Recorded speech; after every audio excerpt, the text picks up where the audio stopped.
عیسائی یہودیوں اور اسرائیلیوں کی حمایت کیوں کرتے ہیں؟ حالانکہ عیسائیوں کا مذہبی عقیدہ یہ ہے کہ یہودیوں نے عیسیٰ علیہ السلام کو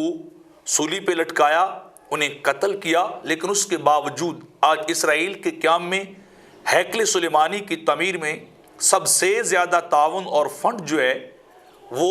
عیسائی دیتے ہیں۔ تو اس کی وجہ کیا ہے؟ جب ان کا مذہبی عقیدہ بھی یہ ہے تو اس کا جواب یہ ہے کہ عیسائیوں کا مذہبی عقیدہ یہ بھی ہے کہ جب تک عیسیٰ علیہ السلام دوبارہ نہیں آتے اتنی دیر تک عیسائیت غالب نہیں ہوگی، اور جب عیسیٰ علیہ السلام دوبارہ اتریں گے تو وہ یہودیوں کو چن چن کر قتل کریں گے، اور اپنے قتل کیے جانے کا وہ ان سے بدلہ لیں گے، اور پھر وہ وہاں اپنی حکومت کو قائم کریں گے۔ اور عیسیٰ علیہ السلام اتنی دیر تک دوبارہ نہیں آئیں گے جتنی دیر تک اسرائیل قائم نہیں ہو جاتا، ہیکل سلیمانی تعمیر نہیں ہو جاتا، مسجد اقصی وہ برباد نہیں ہو جاتی، وہ گرا نہیں دی جاتی، اتنی دیر تک عیسیٰ علیہ السلام نہیں آئیں گے۔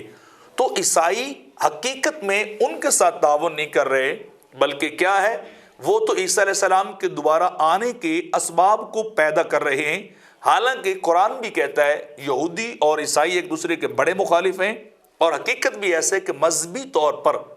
نہ تو یہودی عیسائیوں کو پسند کرتے ہیں، نہ عیسائی یہودیوں کو پسند کرتے ہیں۔ قرآن نے یہ بھی کہا ہے کہ اسرائیل یعنی یہودیوں کی مملکت کبھی بھی قائم نہیں رہ سکتی جب تک انہیں غیروں کا سہارا نہ ہو، جیسے آج کل اسرائیل کے قیام میں امریکہ، برطانیہ، فرانس، جرمنی اور دیگر یورپین کنٹریز کا کافی سارا ہاتھ ہے کہ جو ہی ان کے خلاف بات ہوتی ہے وہ سامنے آ جاتے ہیں۔ تو وہ اس خوشی میں ان کے ساتھ تعاون کر رہے ہیں کہ یہودی مسلمانوں کو فلسطین سے نکالیں، مسجد اقصی کو تباہ کر دیں، اسے گرا دیں، اور جب یہ حالات پیدا ہو گئے، ان کا ٹیمپل ان کا بنے گا، ہیکل سلیمانی تعمیر ہوگا، تو اس وقت عیسیٰ علیہ السلام دنیا کے اندر تشریف لائیں گے اور یہودیوں سے بدلہ لیں گے۔ تو وہ یہودیوں کی محبت میں نہیں تعاون کر رہے، بلکہ ان سے اپنا بدلہ لینے کے لیے جو ہے وہ تعاون کر رہے ہیں۔ تو اب عیسائی عیسیٰ علیہ السلام کے صلیب پہ چڑھائے جانے کا بدلہ اس طرح لینا چاہتے ہیں کہ وہ چاہتے ہیں کہ یہودی جلد از جلد فلسطین کے اوپر قابض ہو جائیں اور گریٹر اسرائیل کو جو ہے وہ منصہ شعور پہ لیں اور اس کو قائم کریں۔ جب وہ قائم ہو تو پھر عیسیٰ علیہ السلام ہے، اور پھر ہم ان سے اپنا بدلہ لیں، اور اینٹی کرائسٹ یعنی دجال بھی جلد از جلد آ جائے، اور اس کے ساتھ جو ہے وہ آخری اور فائنل جنگ جو لد کے مقام پہ لڑی جائے گی اسرائیل کی سرزمین پر، وہ بپا ہو، اور ان کا